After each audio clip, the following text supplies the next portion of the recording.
Parlons aujourd'hui du cas Dora, un des 5 cas cliniques de Freud, peut-être le plus connu, en tout cas un des cas cliniques qui a été le plus commenté, était l'objet de différentes interprétations. Ici, on va se limiter à l'interprétation de Freud et celle de Lacan.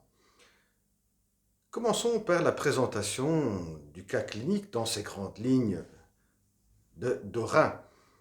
Dora est une adolescente amenée chez Freud par le père lorsqu'il découvre une lettre de suicide. Dora a plusieurs symptômes, petite dépression, la toux et d'autres symptômes. Elle raconte à Freud un peu le contexte. Le père et la mère ont comme ami un couple que Freud appelle, la femme appelle Madame K et le mari Monsieur K. La maman est plutôt absente dans toutes ces vicissitudes.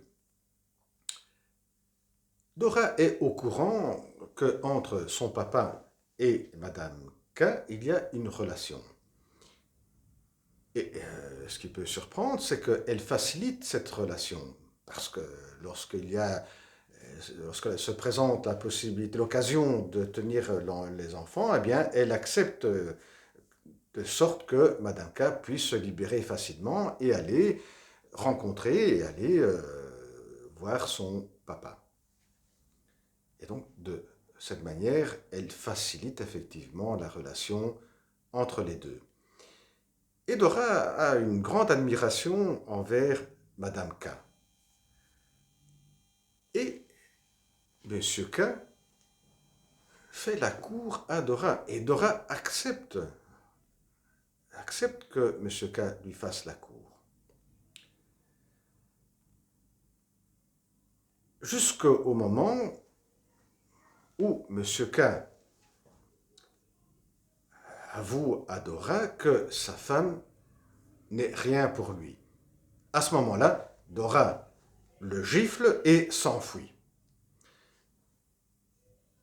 Mais ce cas clinique permet à Freud de mettre en avant, de souligner 3 aspects, et d'analyser 3 aspects. Le premier, c'est une constatation que pour Freud est assez importante. L'hystérique, qui se trouve dans une situation où une autre femme ressent une excitation sexuelle, eh bien, l'hystérique va ressentir du dégoût. Deuxième point, lorsque une hystérique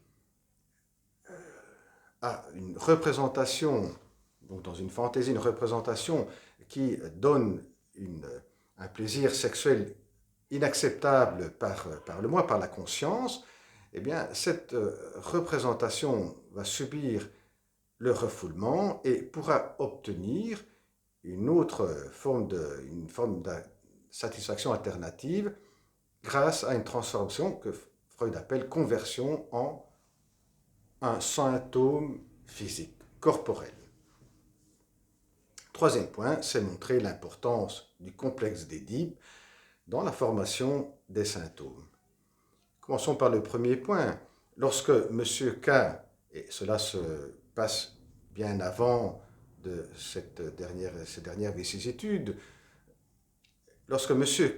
K se trouve tout seul avec Dora, va la prendre dans ses bras, et dans cette occasion, Dora sentira un dégoût. Alors que, dit Freud, toute fille, toute femme, dans ce genre de situation, sentirait une excitation sexuelle.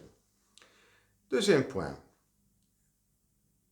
au sujet de la représentation qui suscite un plaisir sexuel est refoulé. C'est lorsque Dora raconte à Freud que son papa est impuissant et laisse entendre de comprendre sous quelle autre forme les deux peuvent obtenir une autre forme de satisfaction sexuelle. Et là, Freud pense à une forme en particulier de satisfaction sexuelle, la fellation. Et c'est là qu'il trouve une explication à ce symptôme qui est la toux. Et, voyons dans les détails pourquoi. En pensant, donc quand Dora pensait, même si c'est rapidement, à ce possible rencontre, sachant que le papa est impuissant, donc possible rencontre entre le papa et Madame K, à laquelle, envers qui Dora a une grande admiration, donc de penser une autre forme de satisfaction sexuelle qui est la fellation,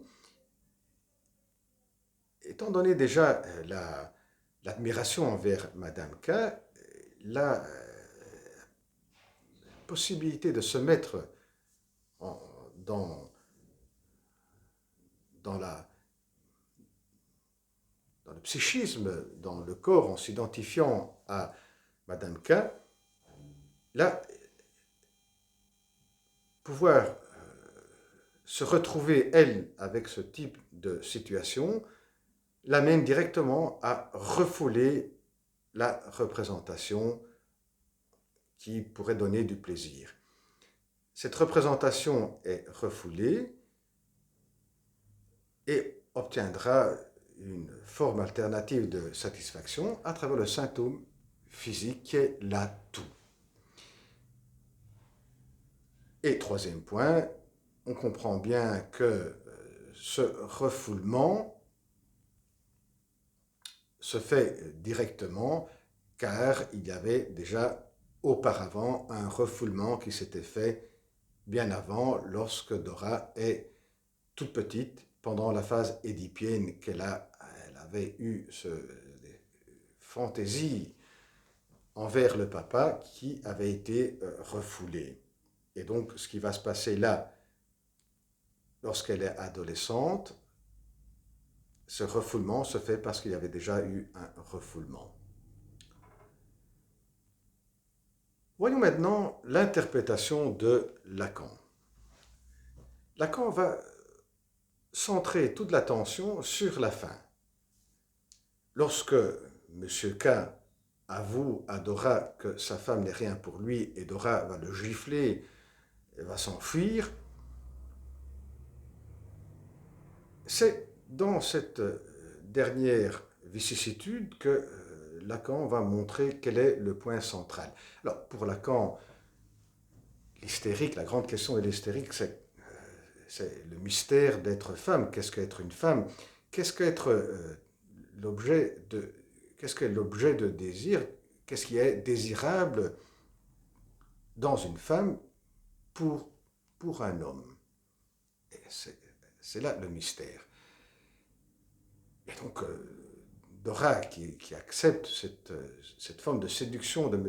K, cette forme d'attention de M. K, c'est qu'est-ce que être désirable pour M. K? Eh bien, elle s'adresse à Madame K, vers laquelle elle a une grande admiration, et vers elle qu'elle trouve une possible réponse en se situant en elle. Et grâce à cet appui que lui offre Madame K, qu'elle se sent rassurée et se sent pouvoir être désirable pour M. K. C'est ce que Lacan appelait désir par procuration. Mais lorsque M. K va lui avouer que sa femme n'est rien pour elle, que là, elle n'a plus cet appui. Et s'ouvre un trou, et il y a un signal d'angoisse, car elle ne sait plus ce qu'elle est pour l'autre, pour M. K. Et c'est là qu'il y a passage à l'acte, lorsqu'il y a ce signal d'angoisse, lorsqu'elle ne sait plus ce qu'elle est pour l'autre.